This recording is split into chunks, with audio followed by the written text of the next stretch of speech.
EV road trip into a charging desert number 6. Okay, this is Caesar's Head State Park, which is in South Carolina. South Carolina has an area called the upstate, which is in the western portion of South Carolina. And generally the boundary between the upstate of South Carolina and western North Carolina is a ridge line of mountains. There's a place in the ridge line that the rocks drop into a sheer face, and you can overlook vast portions of the upstate of South Carolina from this rock face. And they built a overlook. You can see this is the visitor center right here, but right here is the overlook, and I'll show you pictures of that shortly. Really beautiful. South Carolina's state parks are not free like other states. You do actually have to pay to go to the state parks. It's the nominal fee, like a couple of bucks, no big deal. But it is slightly different. But as far as charging goes, there wasn't nothing around here. This is PlugShare showing the charging infrastructure at Caesar's Head State Park, which is completely non-existent. Still, absolutely nothing around here. Shout when you see something, right? Still got no plugs, no chargers, no nothing.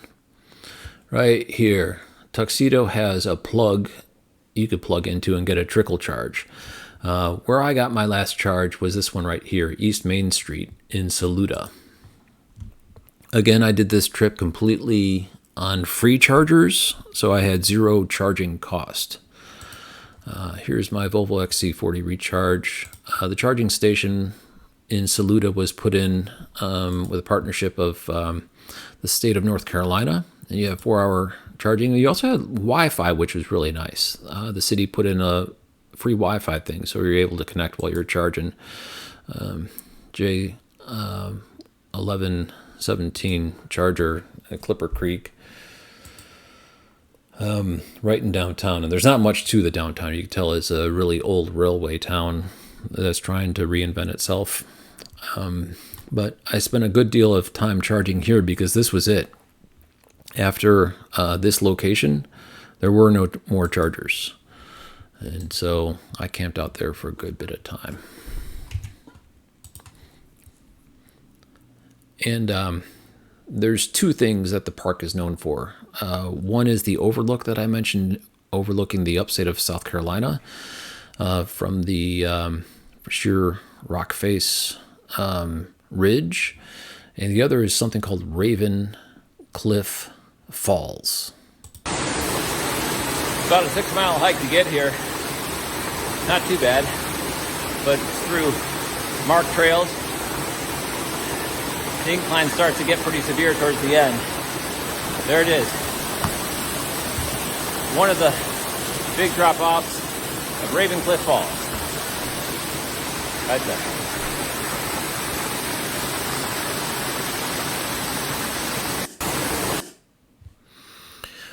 And here's the view from the overlook.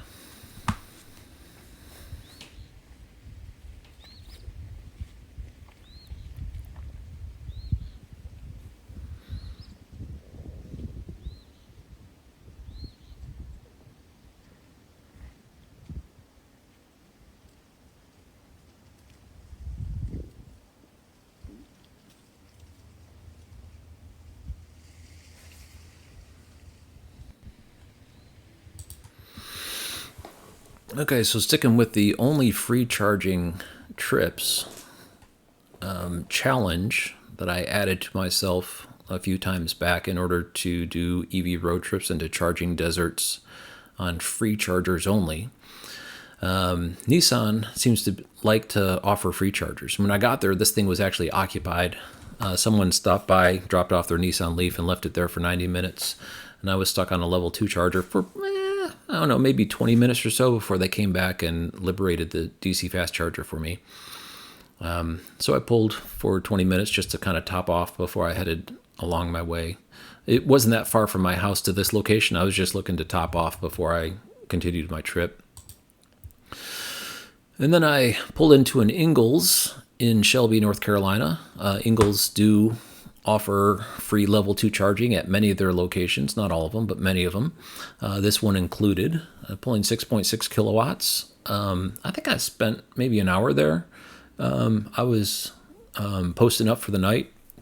Ingalls doesn't allow overnight parking in their lots. It'd be really nice if they did, because then you could just post up and get to 100, go to sleep and get to 100% by morning. But I think I got to about 86% or something like that, and then went to go to sleep, and came back in the morning, topped off a little bit while I drank my coffee. And here I am in Saluda, downtown Saluda, that railroad town reinventing itself. And because it's halfway between Greenville and Asheville, Asheville has a lot of EV chargers and Greenville has a lot of EV chargers. In between, not so much.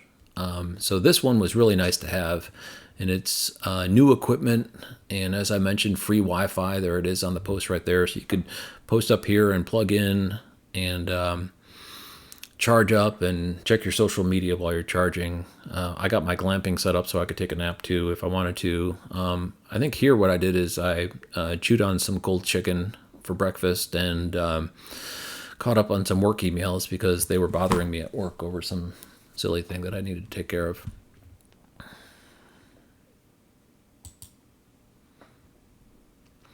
And then I made it to Caesar's Head. It was a good climb of elevation going up, but I made it there with 56% state of charge.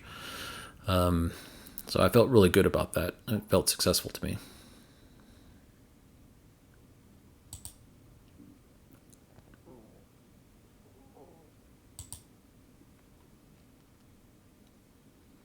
Yeah, so the hours fluctuate throughout the year, but on this day it was open till 9, at least the visitor center was. There's the elevation of the overlook, and here's some pictures of the some still pictures of the previous video. And right here, this lake is Table Lake State Park, or Table Rock State Park, something like that. But anyway, this is where the greater Greenville, South Carolina metropolitan area gets their water from. That's the reservoir that they get their water from. And again, just vistas going on. I think you can see about 60 miles in these. It was a clear, sunny, 70-degree day that day. Nice fall color foliage going on. We were past peak season, but still there was still some good color hanging on. And then Ravencliff Falls. The overlook you could drive right up to, no problem whatsoever. But Ravencliff Falls, you got to work to get at. South Carolina maintains a good trail system, but the hike to the suspension bridge of Ravencliff Falls is about 6 miles. And I also did the overlook, so all combined, I did over 10 miles worth of hiking this day, and that was a lot more than I signed up for. I didn't realize until after I got there that's what I was going to be ending up doing. And here's a picture of the sign that talks about the different trails. This bottom one here is 80 miles. You can trail through South Carolina. And there's some of the trail markers. They actually mark trails with colors by spray painting little marks on trees to let you know which way you're going. And this was weird. It was a tree that was hollowed out, but the damn thing was still alive. Really hanging on. Here's some leaves falling.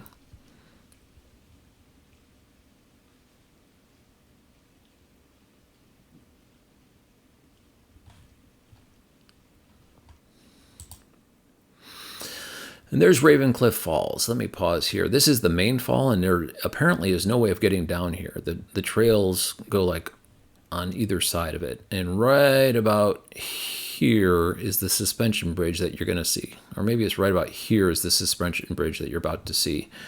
And then all this other stuff is in the video. I think you can see this ledge falling off in one of the videos. And I'm right under here in one of the videos, but there's no way to get here I've asked some people who've hiked it, and they say, no, I don't really know. Unless you got a drone, you can take some pictures with a drone, but you can't really walk underneath here and, take a shower in the waterfall like in the movies or whatever. It's just not accessible.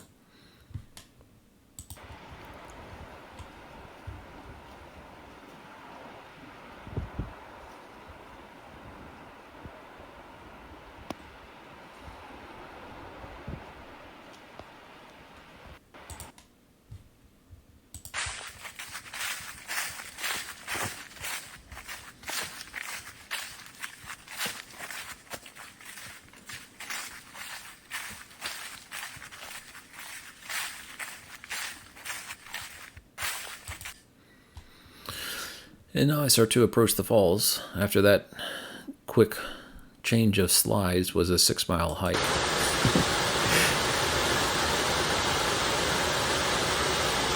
These are what are called the upper falls.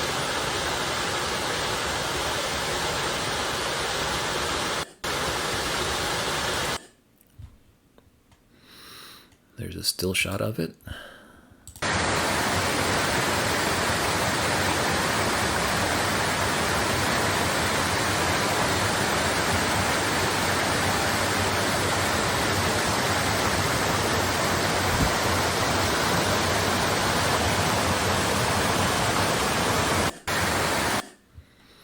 This plant here is a rhododendron, as I mentioned in another video. Very common in the mountainous regions of western North Carolina.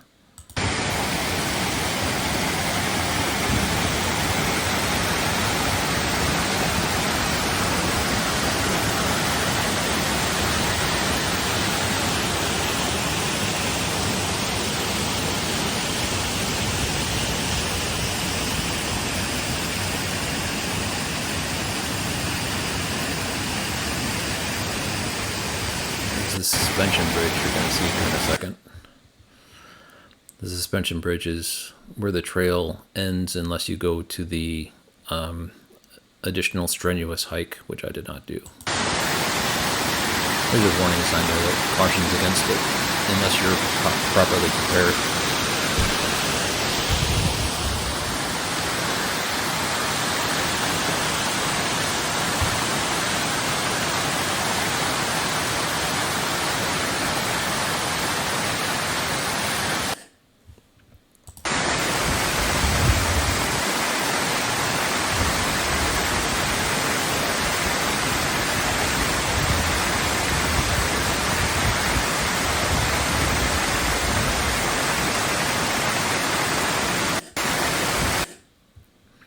There's me on the suspension bridge. Made it. Definitely didn't realize that I was going to be as huffing and puffing on the way back as I was. That was definitely a long hiking day. I think worth it though. It was good exercise. It was a 70-degree day. You just don't get scenes like this elsewhere. It's just beautiful. And just past the edge of the rocks at the top of this video shot is where the falls drop again. Multi-tier fall. Some of the not so fun hiking on the way back.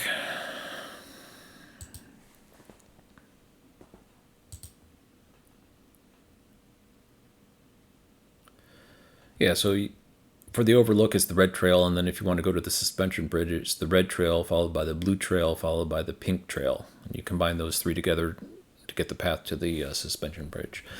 Trees are marked with spray paint to keep you along the way.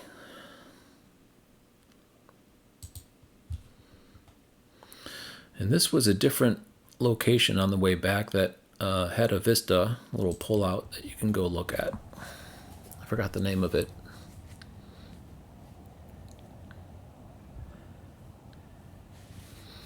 Just a flat outcrop of rock with a terrific view.